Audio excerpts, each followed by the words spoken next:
Alrighty. So we pulled this guy from the trot lines that the fishermen set yesterday. And they tell us it weighs about 20 kilos. Right. I don't know, I have no idea how many pounds Like that is. 40 pounds. 40 pounds. How do you... About. Did you Google it? Yes, I did. Did you Google converted it already? Yes. Nice. So, I think earlier I identified this as Brachyplatystoma veilanti. I was wrong. Lucia confirms that it is Brachyplatystoma capapretum, which was described by John Lombard and Alberto Acama circa 2005. From specimens that they collected in the Cal Amazon project. And capapretum means cloak, right? Black coat, black dorsal. So Black coat, yes. capapretum typically has a strong bicoloration. The dorsal half of the body is very dark, and it's strongly contrasted with the bright, pale white ventral part. Other characteristics for capapretum are the tail. The lobes of the caudal fin are more rounded versus more pointed, elongated in other species of Brachyplatystoma. And the teeth are uniform in size. So you can see the premaxillary teeth, a lot of them, and they're pretty uniform in size. In other species, they'd be non-uniform. No, I don't think you're looking at the teeth.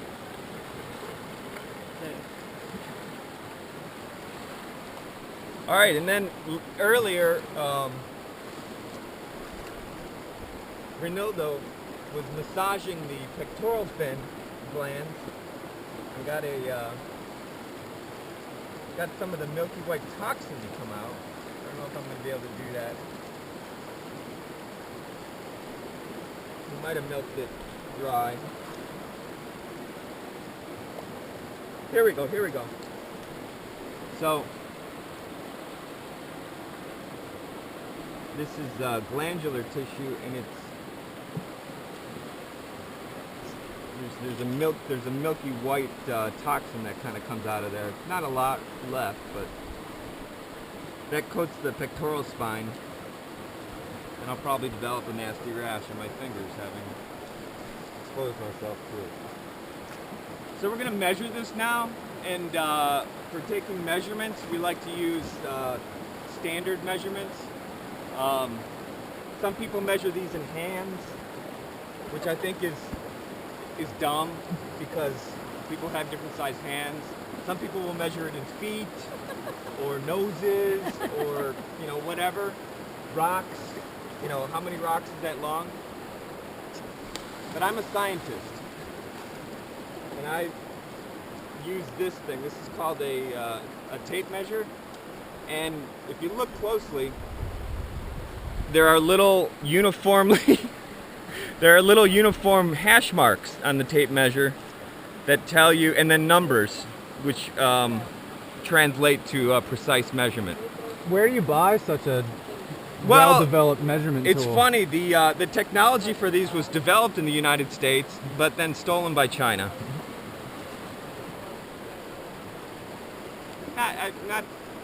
To all my Chinese friends out there, that was just a joke. I don't mean to imply anything. All right, so for measuring it,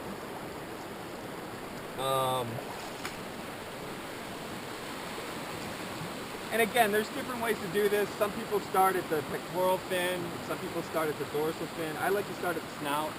It gives a more accurate measurement of the entire length of the fish. So you want to hold that at the snout. And these, we're going to make a suit for this. So it's got to be tailored just right. Can you see that? Alright, that's been bothering me this whole damn trip. It itches like crazy. And this morning it also had a viscous exudate. All right, so we're going to do a standard length first. That's to the base of the hyperal plates, or the terminus of the hyperal plates, where the fin rays come in. So you gently fold it like that. Looks like that. We're looking about right there.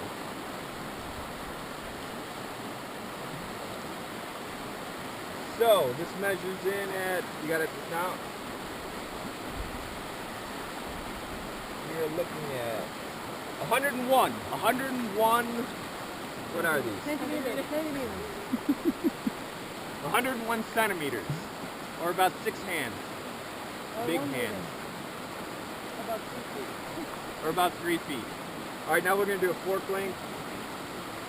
Fork length is to caudal fins forked to the apex of the fork, and we're at about 109. 109.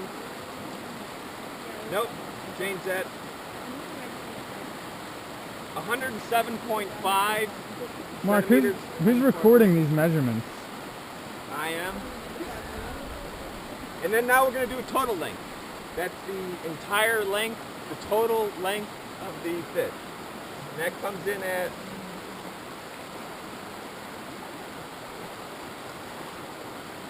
I'll give you 120. 120 centimeters. So it's a big fish.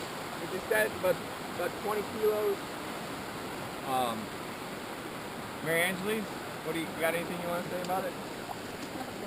All right. It's a pretty fish. It's a pretty fish. So we'll put our delicate instrument away. Dan, thanks for letting me borrow that. I'll be sure to get it back to you. All right, we're going to lift this up, and we're going to show a little thing about perspective. Yeah, just lift it up. Yeah, right. Okay.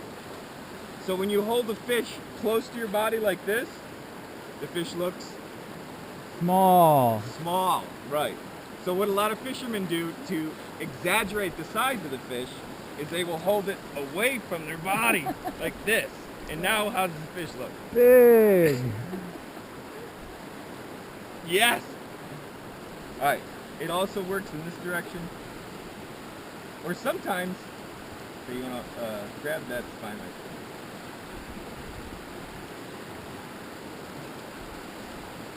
there. Another thing you can do,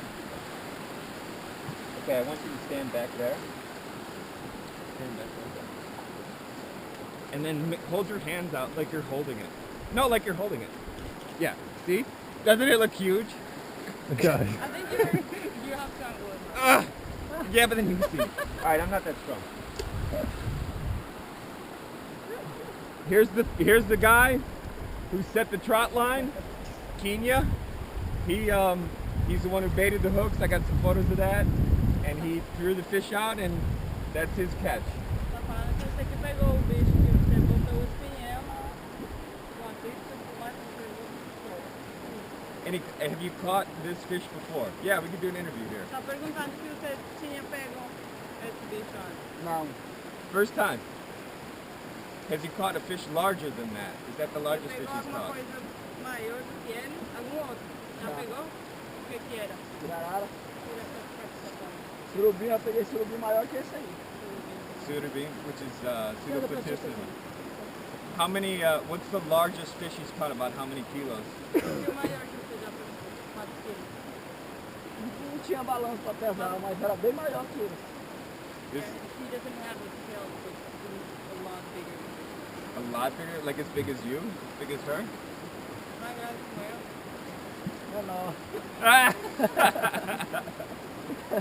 And then final question, what's his favorite fish to eat? Só que o peixe que tem mais gosto pra comer. Pacu. Baku. Okay, well. Alright. So, to finish up this video, the last thing we're going to do is, Mary Angeles, I want you to straddle it, and you're gonna ride down through the rapids. How's that sound? I don't know. I'm not doing for that. Ow, ow, ow.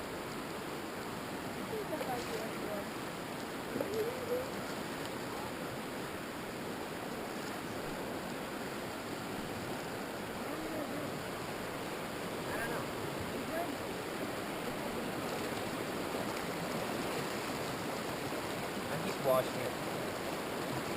So we're gonna make a skeleton of this because it's pretty large, and our cook looked at it and she said one thing, skeleton, because she knows when we make a skeleton, she's gonna get a lot of flesh off this.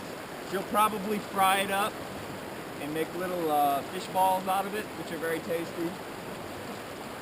And then we'll, Alani and or Renildo will reduce this to a skeleton that we preserved in alcohol. We're also going to take tissue samples of this and isotopes. Right, Dan?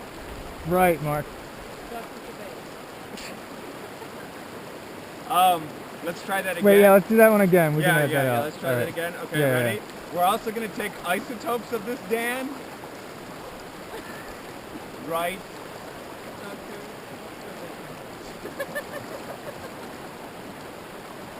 All right, that's fine. I can digitally enhance that later. All right, good work.